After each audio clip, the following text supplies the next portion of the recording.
पुण्यात ॲपच्या माध्यमातून महिलांचे अश्लील व्हिडिओ बनवणाऱ्या प्रसाद तामदार या भोंदू बाबाचा आणखीन एक कारनामा समोर आलाय। हा भोंदू बाबा गुंगीचे औषध देऊन भक्तांसोबत अश्लील चाळे करायचा, मात्र त्याच्या नीच कृत्यांना विरोध केल्यास चिठ्ठीवर तारीख लिहायचा आणि या दिवशी तुझा मृत्यू होणार असं सांगून भक्तांना मृत्यूची भीती दाखवायचा। त्यामुळे अनेक भक्त मानसिक दबावाखाली येऊन त्यानं सांगितल्याप्रमाणे वागायचे।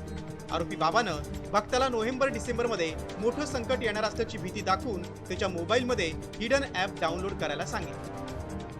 त्यानंतर त्याला पाण्यातून गुंगीची गोळी देऊन अनैसर्गिक अत्याचार केले। असे प्रकार त्यानं अनेकांसोबत केल्याचं समोर आलंय।